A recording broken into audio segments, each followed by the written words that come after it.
What is up YouTube, and welcome back everyone tuning in to the hub of Roblox, where we keep you posted with all the latest Roblox updates every week like always. In today's video, we're going to be going over 6 clever ways to go from a noob to a pro in Roblox, along with all of the details too. It's going to be pretty wild, so before we get started, make sure you all smash that like button and subscribe to the channel too, and without any more interruptions, let's just go ahead and dive straight into it.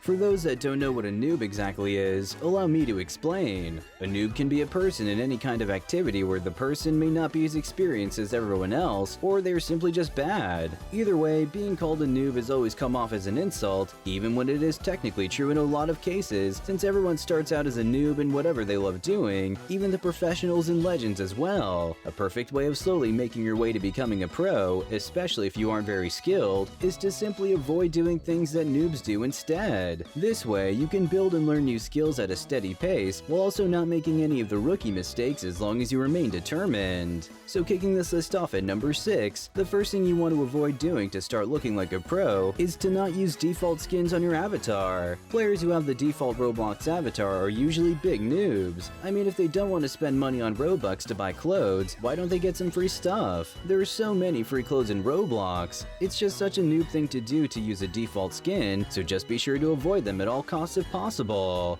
Moving on to number 5 on this list, another thing to avoid doing is appearing to struggle as you play any of the games on Roblox. It seems like a lot of noobs struggle to actually play the game properly. This is very noticeable in games such as Arsenal or Phantom Forces, as in these games it is very important to have good aim and be generally skilled. Unfortunately, noobs often struggle even to walk properly, and aiming, well, seems to be almost impossible for them. If you don't want to be like those noobs, make sure to practice your aim a lot so that you actually get a lot of kills and win all the games.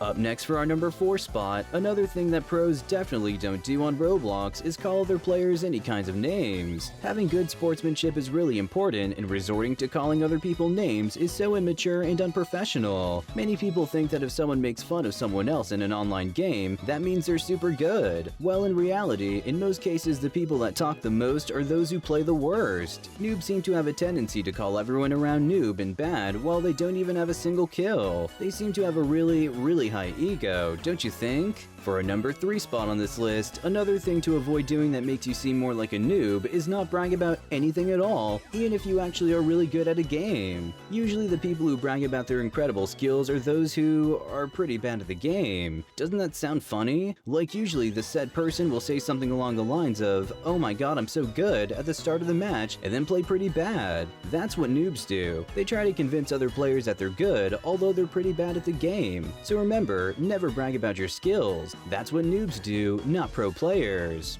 Moving on to number 2, try not to be overly annoying to other players because there are no pros that do that, only noobs. We all know that kind of player that keeps asking others for free stuff or even Robux. These people are usually bad at the game and are unable to level up, so they constantly ask others for help. This is actually quite common among Roblox noobs, which is why you should never do it. It's not only inappropriate and might get you banned, but it's just not nice to ask others for stuff. And finally, the last method we have for you guys to go pro in Roblox is to practice, practice, practice. No matter what the experience is that you find yourself on Roblox, if you truly want to get better at that game, then the solution is to simply keep playing it, but not blindly. Playing a game for hours on end with no intention on improving is going to lead to nowhere. Instead, you need to be actively keeping track of what things you are bad at and what needs immediate improving. Once you find that out, finding solutions for those specific things are the next step, and then you continue this process until you find yourself developing skills left and right. It is a tedious process, but like anything in life, work is definitely involved. But go ahead and let us know any other things to take note of if you want to become a pro in Roblox down in the comments below. Thank you all so much for watching, and if you enjoyed what you saw, then be sure you all smash that like button and subscribe to the channel too if you haven't already for more of the best Roblox content out there and more. You can also tap the notification bell icon as well to not miss out on any of the future uploads that we post either. This is the Hub of Roblox signing off, and we'll catch you all in the next one.